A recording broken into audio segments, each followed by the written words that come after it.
Hello and welcome to Living a Culture of Life podcast by Human Life International. I'm your host, Colleen, and I'm joined today by Father Boquet. Welcome back, Father. Oh, Colleen, great to be back with you once again. Great to have you here in between your mission trips. I feel like I've been saying that a lot starting the podcast these days. I keep having to catch you in between all the different travel that you're having to do. Yeah, this year has been really quite full with mission travel. And, this is for myself and for many people, prior to the whole pandemic, it was very much on the move. And then obviously for most of us, from the great majority of us, we were, at home. And so now the mission field really is opened up and people are revitalizing their ministries and their apostolic works and programs. And so it's a great joy, to be back out in the field and among not only our own affiliate family, but also to be supported to the Church Universal. So it's been a great blessing. Is this like what it was like before COVID? This kind of travel? This is a light year compared to some of the ones I've had before. What I mean by that is, sometimes I could have easily 17 international trips a year, not excluding the domestic travel that's part of the mission field. So this year is shaping up to be, quite intense. And the last half of the year, I think the staff will have a hard time remembering what I look like, the way it's looking. But I'll put a picture up on the bulletin board so people won't forget. I'll try to get some, good podcast guests lined up. So, so we don't have some gaps in our show. That wouldn't happen. I'll just nail you down and do 3 in a day. That's right. Hey, you got to take advantage of the time. Well, thank you for joining us today. And we're going to be talking this morning. You were sharing with the staff about the European Leaders Summit that we had back in April and May. And one of the things you were talking about was how the solution to all of the problems in our society is healing the family. So that just, to me, sounded like a really interesting topic for a podcast. And it ties into a lot of the things we've talked about before. And clearly you just came from these very fruitful discussions. So I'm sure you have a lot to share on that. So let's just start with why is that the solution? And what problems are we actually talking about here? Is this economic? Is it social? Is it the life and family ones? Or all the above. Yes. Well, I think the first part is just to talk a little bit about the plenary meeting we just had and kind of anchor the conversation, in what each of the directors and affiliates and leaders in Europe are seeing. So as we know, Europe as a whole is no different than the Western thought that we experience here in the U.S. It's been dealing with many problems for decades with regard to the spread of secular values, the rejection of their Christian root, the lack of the sense of God, has fallen out of the conversation, very much like it has done here in our own country, the United States. So when we got together, one of the intentions was to create a breakout session. And I'm starting with this because it shows how the Holy Spirit is working. Because part of the work of the breakout was to look at what are the problems, but what is the solution? And very clearly, we had 3 facilitators, all in different rooms. No one could hear each other's conversations, guided by specific questions. Everyone in all the groups, there were 22 leaders from across Europe, and every one of them brought out the fact that the breakdown of the family. And that was the main culprit in a sense that has led to much of the problem we see. And the remedy is the healing of the family. And so when I look at that, in our conversations in the breakout and other moments of the time together, we talked about John Paul's vision. John Paul had a very clear vision of the family and how the family fits in the plan, not only of salvation, but how that plan is unfolded in the shaping of our culture, the shaping of our society, and why he called it the fundamental cell. Yeah. And I think oftentimes, we don't realize how fundamental this fundamental cell is. It's something that's easy to have in theory, but you kind of forget how it plays out in reality sometimes. Right. And so when you look at this from John Paul, and I have an article in front of me that I like to turn to many times for reflection. It's an article put out by Father Michael Miller, and this came from EWTN's website. And it's an article where he talks about revitalizing society through the family, and he's using John Paul's vision. Okay. And the reason I make note of it, I do turn to this article and many times for my own reflection to pull me back into, in a sense of when people ask, well, Father, what is the remedy? How do we do this? What's been lost? I had an interview just not long ago on this same subject. So when I was looking at this article that you shared with me right before we started filming the podcast, I noticed that one of the questions he brings up is, what is the family? And can we just talk about that briefly? Because I didn't even occur to me to ask that question. And then that was one of the first ones he asked. Well, and that's a totally good one to get into in today's world because the concepts of family have gotten so right. Interesting. Right. We'll say that. So we return back, very clearly, what is the family? So we look to the creator of the family, and that's God. Yes. God is the origin, the creator of the family, making man and woman, for each other in an indissoluble, exclusive, fruitful union. So this is the family. And we can spend much time talking about the theology of the family, but that we don't have time for all that. But if we just look at this understanding, it goes very much against what we hear in the narrative today, because we have a world that is trying to redefine. And this is nothing new to us. We can go back in time to Marx and Engels. We can go back to the whole different, what we call the sexual revolution. We can look back to different philosophies, that have come in the 18th, 19th, 20th century that have been pushing against this definition of the family. And even though maybe in the very beginning it wasn't necessarily trying to redefine the family in its essence, but it's led literally to the redefinition of marriage today, the redefinition of the family, that so many people today say, well, it can be whatever you want it to be. I can have it be 2 women, 2 men. I can have 2 men, 1 woman. I mean, I can make it into whatever I want, which is a falsification of what the family really is and what God has created. And part of the creation of the family is also the remedy through which God works in our world to bring forth, the message of salvation, and that gets lost too. And so that's why returning back to this understanding helps us to not only see the issue, what the problem is, and then how to address it. And so what I love in this article by Father Miller is, now he's using here the vision of John Paul, but he's really using the social doctrine of the church.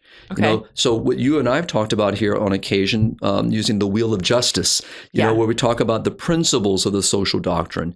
And so some of those principles would be subsidiarity, solidarity, rights and duties. And for John Paul, the vision is very clear. It originates in the family. This is where it all starts. Well, and that's like where you learn it for the first time. You learn justice when your sibling is taking your toy from you. You learn how to deal with other people within the family. But it's also, in a sense, not only just those simple principles of forgiveness and mercy and kindness and charity. It even gets deeper than this. I mean, the whole principle of subsidiarity exists within the family.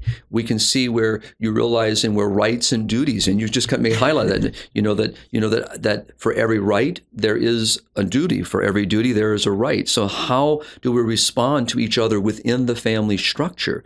How do siblings relate to siblings? How do siblings relate to parents? How do parents relate to their children?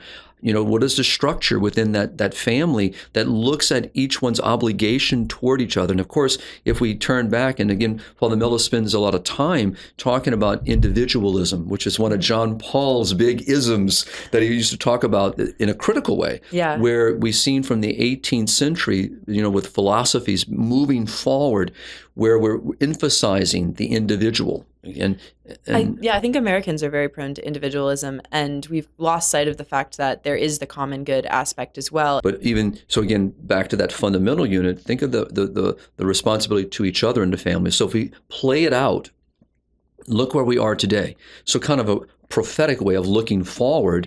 How did we get here where we have such rugged individualism, not just in the sense of stamina and being able to defend oneself? That's not what we're talking about here. We're talking about my obligation to you, your obligation to me. But within the family itself is where children, parents learn obligations toward grandparents, uncles, aunts, cousins, healthy, sick, young, old.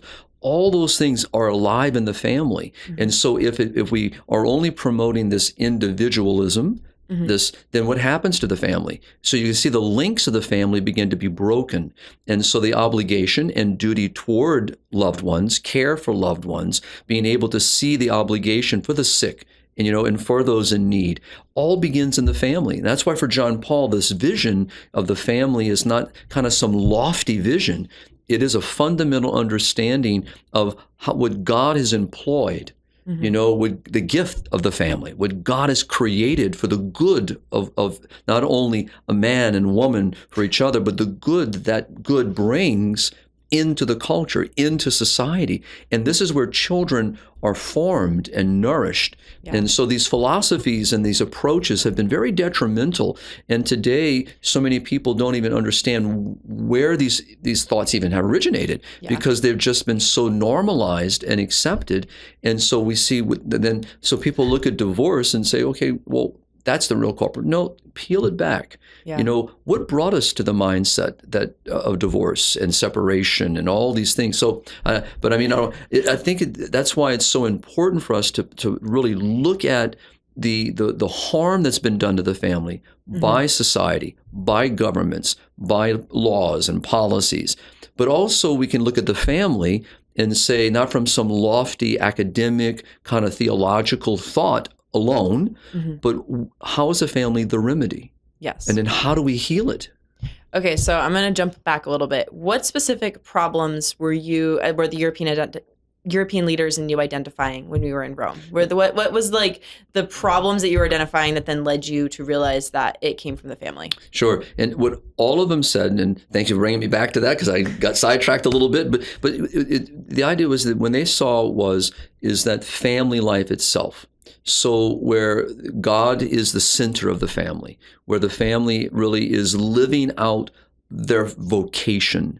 And that's been lost in so many of the cultures that we kind of look at marriage now and family life as some kind of methodology, some secular value or some, but it's not these things. It is a sacred institution that predates the society itself. It's, and it's the very remedy for society and also the teacher of society. Because as you said in the very beginning, talking about how siblings relate with each other. So what each of the group noted in their own countries was what has happened when we've lost a mindset of fidelity, exclusivity in marriage, when we've lost a sense of obligation of spouses to each other. And as Catholics, as Christians, when we've lost a sense of the sacredness of marriage as a sacred institution, as a sacrament, as Catholics, as we speak of marriage, and in a lifelong, until death do us part relationship that is complementary, and yet our culture puts them at odds with each other. We're fighting, the sexes are fighting against each other. This is not the family. This is not what marriage is. Marriage is something beautiful and life-giving and life-sharing, and what a wonderful blessing it is to have two people to accompany each other throughout life and to walk side by side, supporting each other, lifting up each other, and open to the gift of life and welcoming life and nourishing their children. Very different words and understanding. And what the directors and all the affiliates recognized is how government has intruded into this sacred space, by one, allowing divorce to be just so freely, no fault divorce today. And, at one time, divorce was seen as detrimental, not only to the family, but to society. And so we've seen this turn, this flip. And then we see the redefinition of marriage by policies and laws and trying to restructure the family into some secular institution that is always, in a sense, pliable. And so they've said this has been very harmful to their societies and cultures and very harmful to children, of course. Was a big part of that the Soviet Union and a lot of the communist policies and socialist policies that have been promoted? So if we look back again, and this is what Father Miller does get into, talks about, just looking back to the 18th century, 19th century. So this is where you're going to see Marx, and you're going to see this so looking at the family in a sense of how it can serve, in a sense, from a usury, from a utilitarian, from a techno, mechanical methodology. And so that's and you can see what that has done now. Because I know that a lot of the countries that we have affiliates in are Eastern European. So they were ones that would have been under the Soviet Union at one point. Right. And I believe that's also when abortion and all of this got legalized in those countries, and they're still reeling from the effects of it. So and imposed upon them, of course, as we know from the Soviet Union, Russia, in a sense, the first nation, to not only legalize, but to impose abortion. But you can see how contraception plays into this and how by the legalization or the acceptance or the normalization of a practice that is contrary to marital love, contrary to conjugal love. And so you can see how all these things undermine. It's in a sense, it's like playing a game, and I can't remember the name of the game, but where you pull it out, Jenga, that's what I'm thinking about, where you're pulling out blocks and wondering, okay, is it going to stand? And can I pull one more? But eventually you pull enough out and it does collapse. Mm-hmm. And here we are today where we do have the collapse of the family. And so how do you rebuild it? How do you return back? And this is what Father Miller is returning to, and obviously with John Paul and Familiaris Consortio and many other, apostolic letters and Wednesday audiences and his whole teaching on the theology of the body. All this was aimed at putting those blocks back so that people re-look at them and realize that the very thing that's caused your harm is the very institution that will restore your society and restore a proper vision of what it means to live in community and be part of a community, what we call society. Okay, so I kind of just want to see like a little mind domino game. So basically, like, if you start taking away the fidelity within marriage, that's going to lead to then people not being able to be loyal to, like, how does that detriment, like that misunderstanding of loyalty within marriage or taking that away, like breaking down marriage, like what's the domino effect in thought in society? Well, can we just like try to lay that out? Sure. For our audience let me give an example because we already kind of alluded to it. Yeah. So let's look at, the care of others. Okay. So if we look at where we are today in our culture, and, and this has not been something that just happened in the last 30 years. We know the issue of euthanasia, has been, sadly, in many parts of Europe, long before it ever came to the United States, in a mindset and very tragically being promoted today. But you look at this and it starts in the family. So if the family is where a child and children learn as a family with parents to care for one another, an obligation toward each other, a duty toward the dignity of each other and the respect that is owed to every human person, and that we teach this within the family of caring for the sick, caring for the elderly, caring for those with special needs. And so this is all learned inside the family.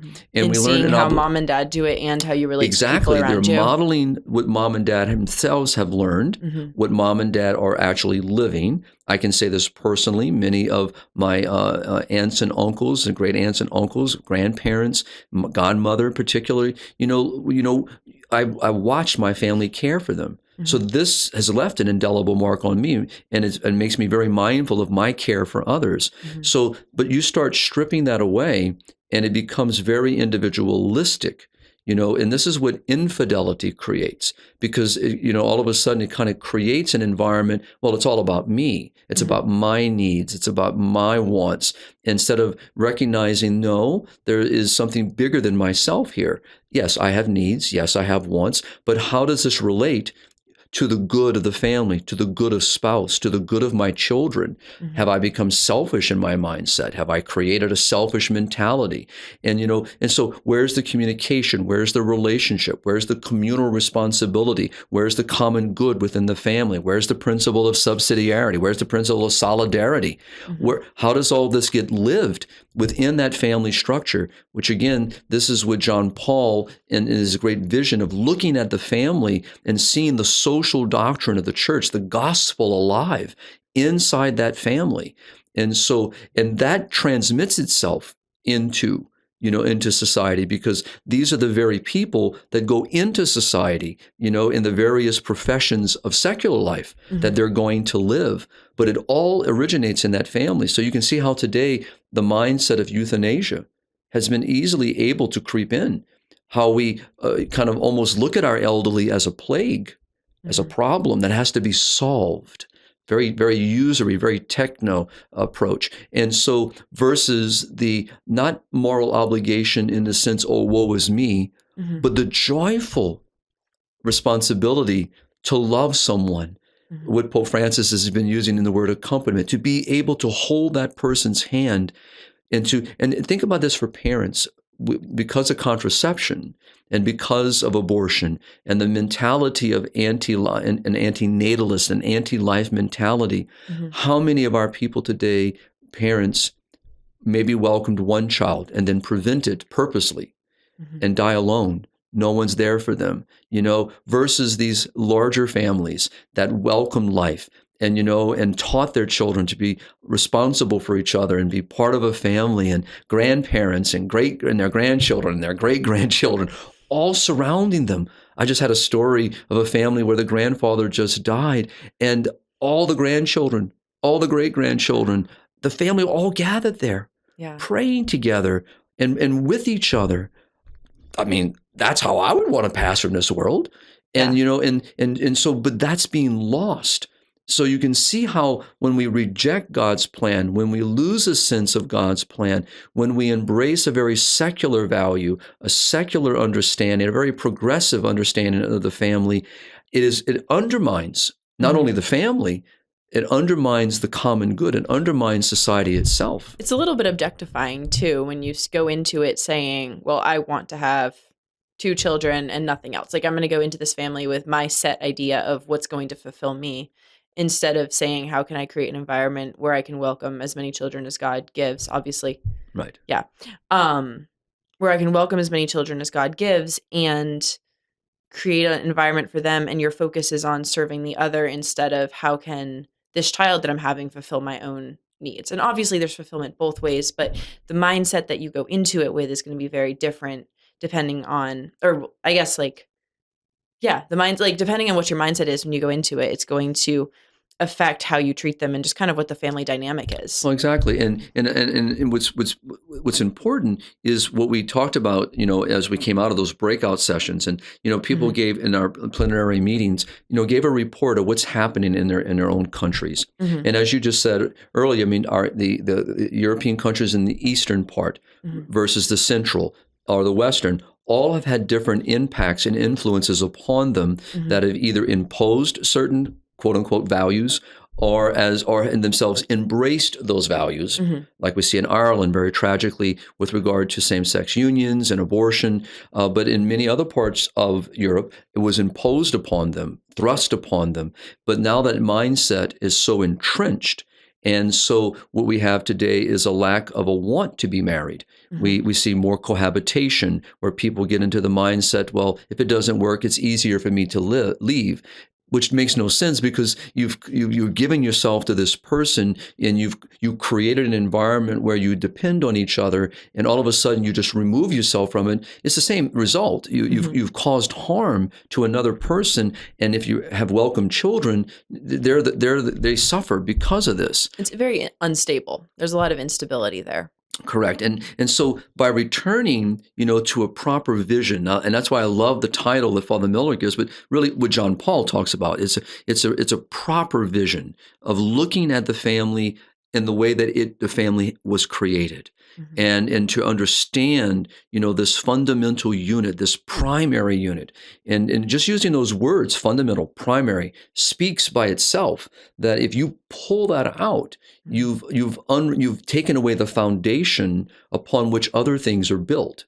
So then, if we're healing society by healing the family, what does that look like? Like starting, I guess, small with the family, and then maybe expanding out of how that could affect, correct, the community that they're around, like the village, and then the state, and then the country. Like, what does that look like at each step? So just use the principle of subsidiarity. Okay, it's a good way, and you just give a good example of it. So if this little family, all right, is truly living is the vision that God has for the family, then they become an influence to another ring. So kind of think of them as a single ring. Now they flow out to another ring. So like within the family, if you have, I just thinking about the principles that are going in here. So you have man and woman united, open to life, united until death do you part, open to life, they welcome children. Then those children are growing up seeing generosity. They're seeing serving of each other. What are some things that you envision happening within that, the healing? What does that healed family look like? So look at the gospel values. So they're living those Christian values that are gospel centered, that are in the heart of the gospel and in the heart of the teaching of our church, that are lived within that fundamental unit. So you can see all the aspects of what we come to recognize in the universal church, what we see within the Holy Scripture of God, the Holy Word of God, lived in this cell. And so this light emanating, this brilliance, so bright within the family, and still dealing with human weakness, dealing with the woundedness, but draws its strength from grace, draws its strength from its understanding as a vocation, as gift. So being patient, being selfless, and one who joyful. receives, right? Not in control. And so that then becomes the very fertilizer, if you will, the very, very seed from which then light emanates, and it now spreads. And so if you look at the children within that family structure, now if you look at the 18th, 19th, 20th century, where they put the family at odds with each other, children are a burden, they're costly, or, if you having both parents having to work outside the home. So you've kind of, bringing another element into the home. You're trying to break down those traditional mindsets is what happened with these philosophies and these approaches. And so all of this has brought us to this moment where it's, in the sense, it's all individuals working for their own good and their own individual cares versus looking at how they work as within a community of love. What Paul VI called the civilization of love, and what John Paul called a culture of life. All that is lived under that one little roof, what we call in our Catholic faith, the domestic church. Yes. So when we live this, then if those beautiful children raised in this see that model, they themselves are looking to be able to express that. If they're called to married life, which the majority of them would be, then that's going to now grow into another family where that begins to be lived. And you can see how that grows and multiplies and builds a community, builds, a faith community around God himself and around the fundamental cell. And everyone's working to support that family, support each other, working together for the good of each other, which is what society is supposed to be, and instead of in this kind of this dog-eat-dog world where everyone's kind of working to step on each other to climb. To what end, I have no idea, because you never stop climbing because you never see an end to it. But within this, you do see an end. You see, that there is a greater good to which we are working for and working toward and to want to be in union with, and that's God. And so to let that, as Jesus says in the Matthew's Gospel, to let that light shine, and to be light and salt. And so think all the saints came out of these environments. Yeah. All the holy men and women that we've met in our own lifetimes, this is where we learn. And for any family that's listening who's come from a wounded situation, knows the outcomes of those wounds and how painful those wounds are and how harmful they can be. And it takes time to heal them. And some people go through a lifetime not able to heal those wounds. This is, again, not what God wants for the family. And so how do we do this? So the remedy is the family. So how do we do that? How does that, well, okay, one question then. How does that then spread out to like the government? Like how does that then create a society? I'm answering this, like it does go out and do this. But if you have a community then where everything is centered on trying to provide for the family and creating this community where people are reliant on each other, what is the government's role in supporting that? And then, because that's going to obviously change policies to support that. So what are some like key things that you see coming out of that? So I think the first thing is that we should not be reliant on government. No, I know. Right. It's more of like if building up. Right. Because you were saying that the key to healing the problems in today's society is from healing the family. So it's like, okay, if you heal the family, you just explained how that then heals the community around it. So then taking it to the next level, how does that impact different governments and their policies? And so I'm trying to give our... No, I agree with you. Yeah. It's just that I think what's important is to see that, we've become so reliant on government. We want to influence that responsibility of government. But what I meant by that is just kind of turn it around and look at what is the role of government, but to serve the family, to serve the good of society, the families, which makes up society. And I was just asking, what does that look like? Right. So it's the same thing. Yeah, exactly. So, but I think what's important is that a lot of times, not you and myself, and that's kind of why we kind of paused here to look at it, is say, I'm not looking to government solve my problem, because that's not where the resolution is going to come from. Because the resolution comes from the fundamental unit. Because as Pope Benedict XVI used to speak of so eloquently, is, as you and I have shared many times, where's the first government? It's in the family. So where do our future leaders come from with the vision that John Paul is speaking of and that Father Miller is highlighting? It's in the family. It's when we realize that we are here to serve, not be served, that we are here to help the family to be able to thrive. Our words in our Catholic faith is to flourish. How do we do that? Government is there to serve that flourishing. And so what we've done, and that's part of the 18th, 19th, 20th century's problem, is that we've looked to government. We've given, so what's happened, you just opened a good door for that. That's actually very, very good. If you look at it, what's happened now? So the fundamental teacher of a child is the parent, right? That's been now given to the state. Yes. Okay, so we've given up our own obligation and duty to the state to educate our children. Which also then undermines the family. See, there you go. So if you look at, we look at where, like healthcare, and I'm not talking about doctors and nurses, I'm talking about the primary healthcare begins in the family, in the sense of caring for each other. Mom, I have a boo-boo. Right. So, but now we've kind of turned this over to the government, our end of life, or our elder care. What have we done? Now we've kind of turned to a system, of nursing homes and nursing systems and skilled care. All could be good things, but never to take the place of where the fundamental care is to be given within the family. So the government is the new family. Like it's taking over all the roles that you should have in the family. And you hear this, and that's why I kind of said what I said earlier, is that we've been, not to correct you, but just as a talk about it. So it's a perfect moment, because that's what's happened today. We've kind of pushed everything. Government has to solve the problem. No. And this is where the principle of subsidiarity comes in. Well, okay. Well, this is where it comes in, but also to tie it back to other things we've talked about, we have the whole fertility crisis, which demographic winter, which obviously in part has been done through government policies. Like you have China's one-child policy. But I was reading an article today that was saying that governments have shown that they can, this was a pro-birth control article, right. So it was like saying, like, quote unquote, effectively reduce population. But they said that no government has ever been able to effectively increase fertility. Correct.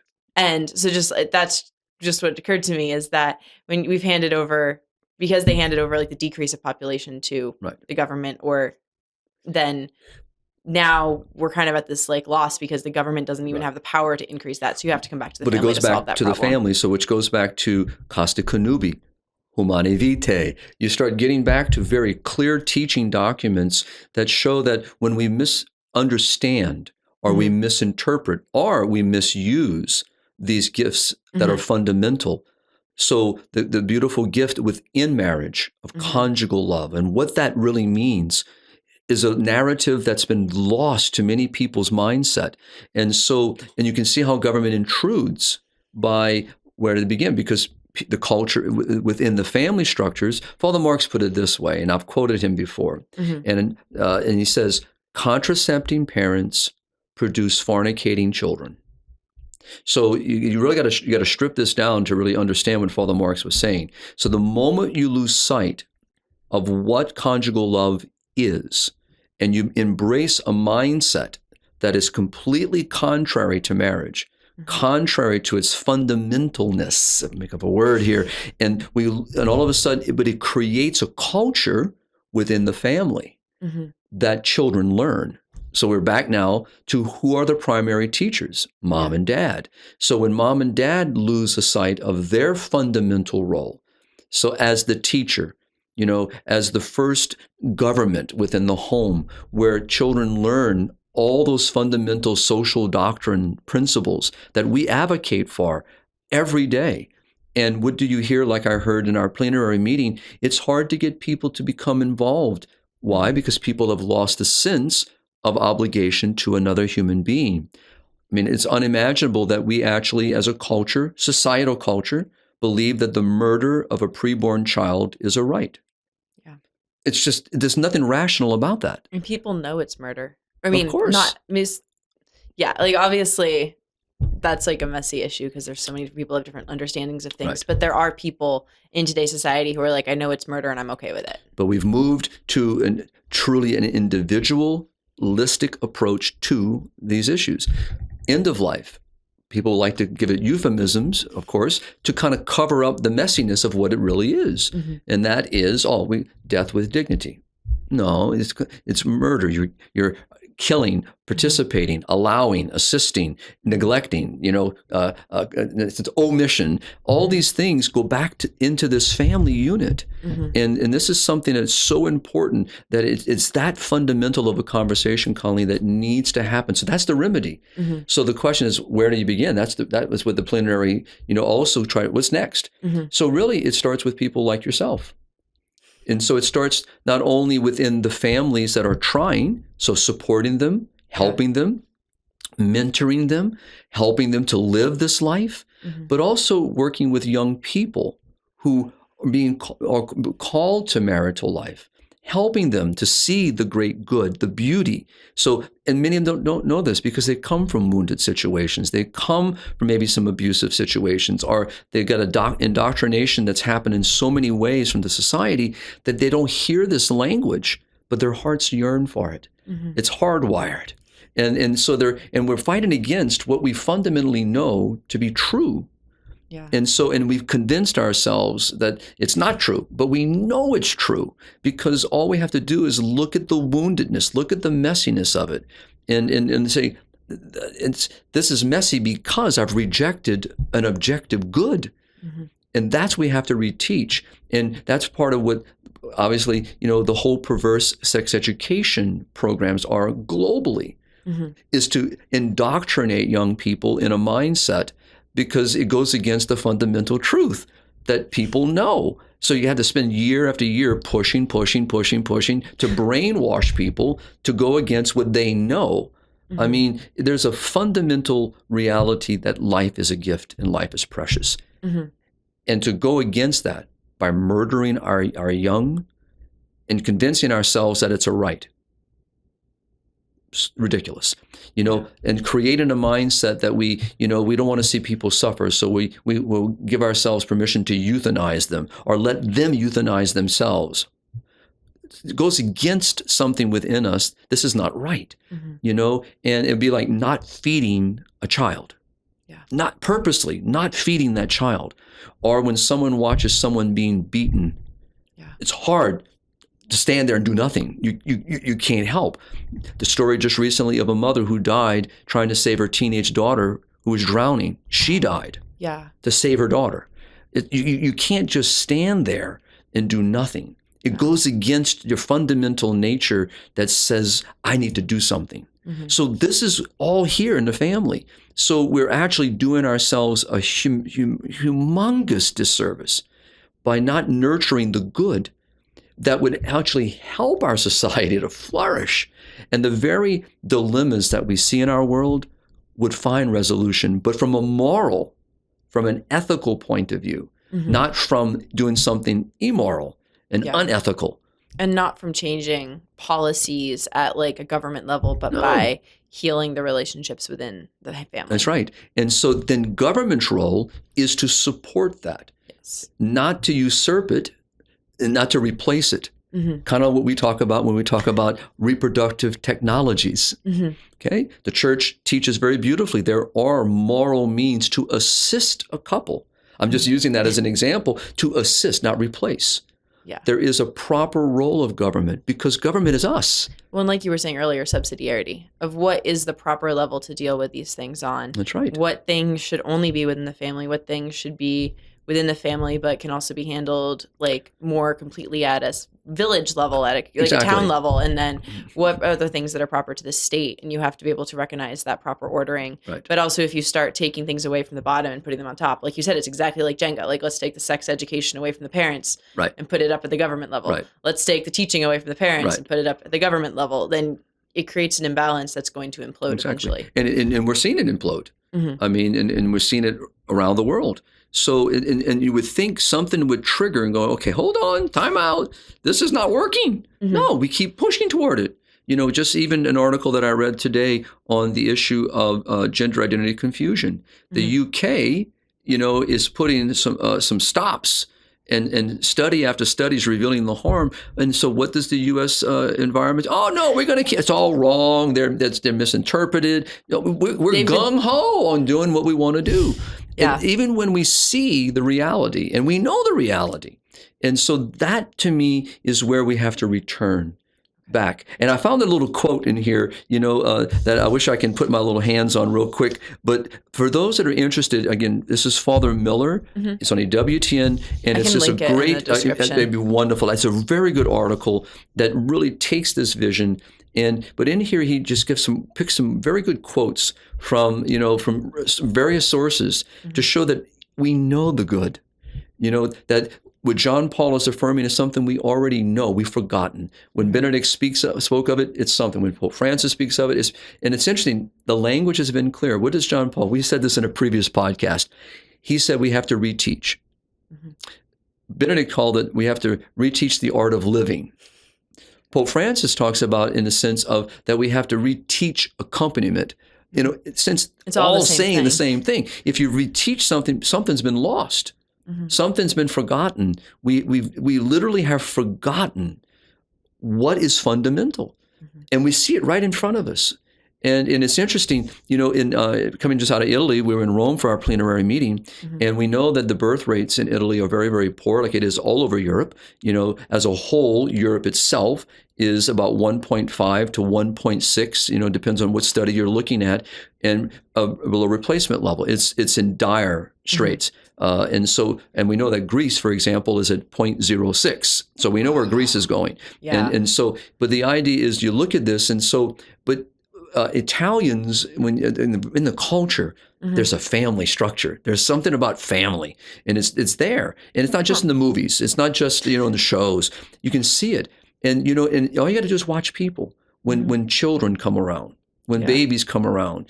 People, like anywhere around the world, they're drawn, and because there's something within us that sees hope and sees life and sees beauty, and so what's happening to so many couples today, and in a way, why they're not open to welcoming more children, are many things. But one of the things is that because we keep looking to government, but government is intruded. And so what do we see? High taxation, policies and laws that undermine, right? And so they're fighting against the family. They're fighting against, this beautiful gift. And we know, and here in the States, for example, the baby boom. Yeah. One of the highest, go back to your question earlier, economic, social, cultural, political, religious. Look at this country. Because of a growing population, we thrived.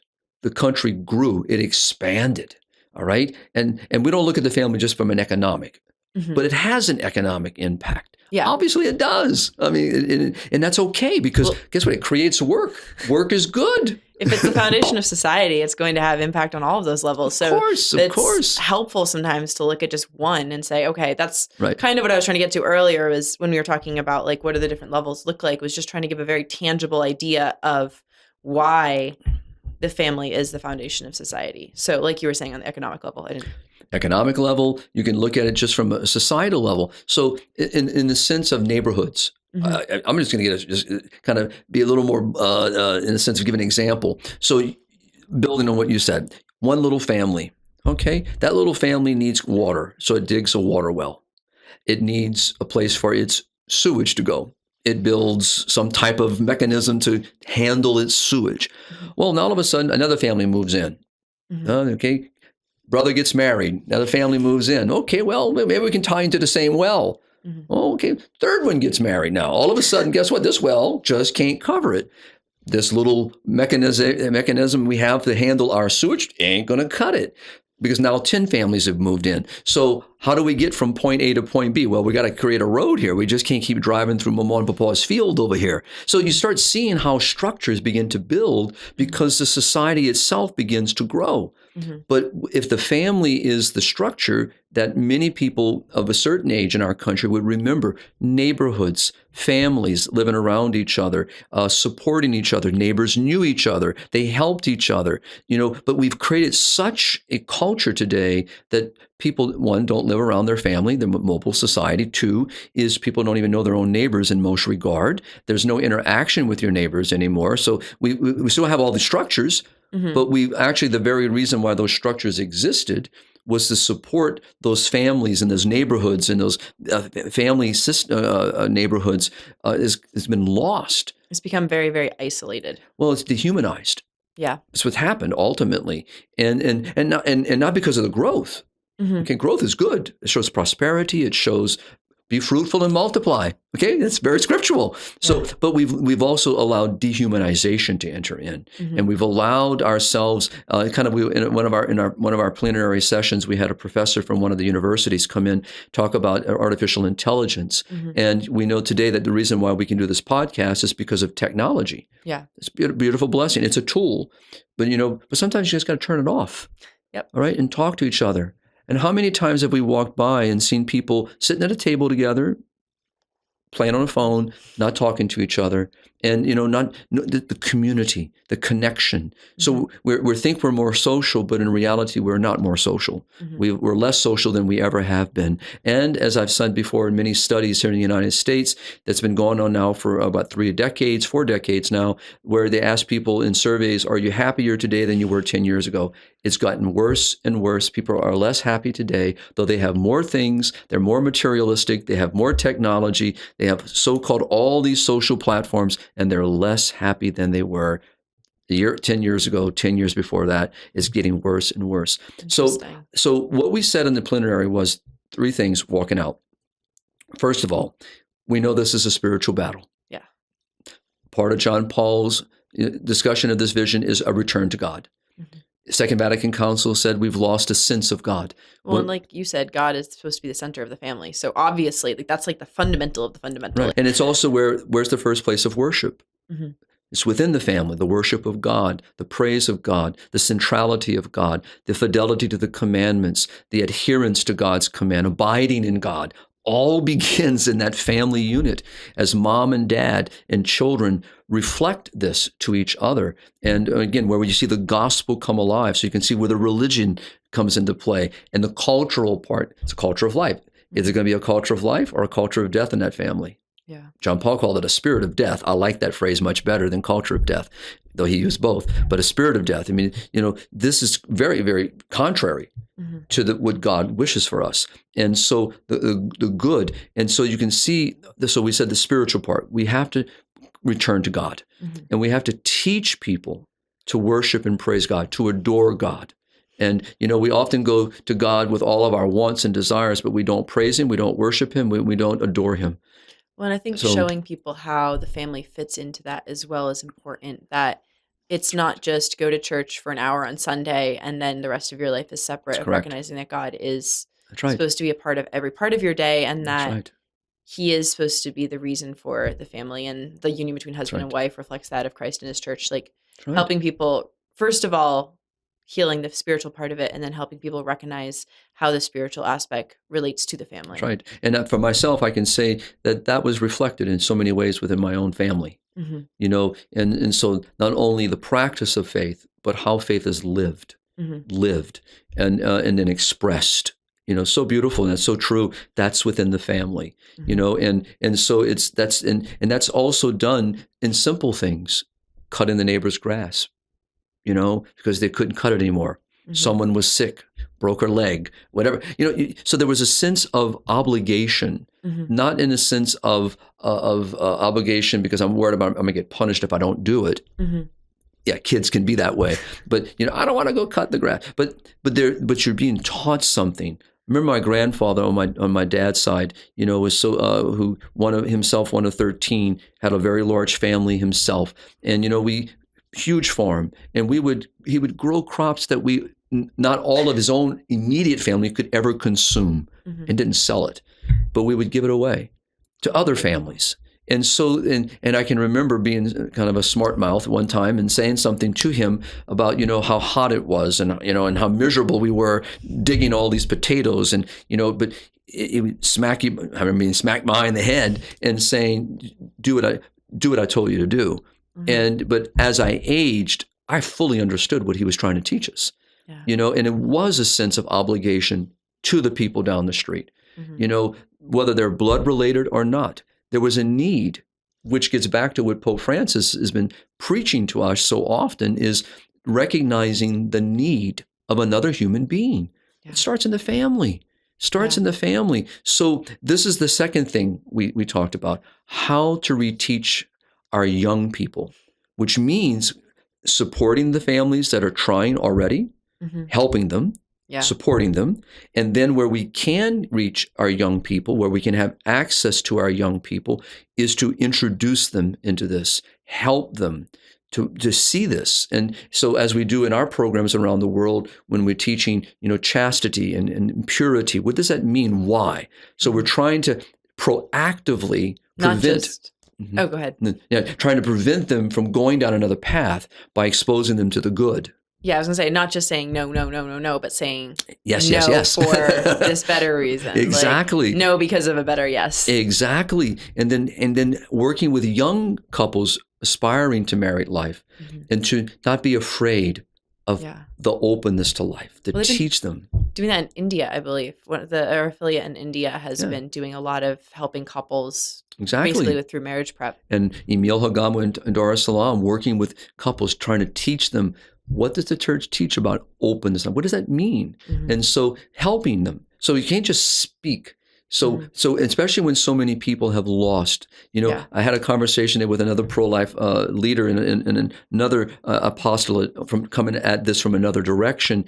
And we were just saying, when I came up in a public school system, okay, my first introduction to Catholic school is when I eventually went off to seminary. Okay.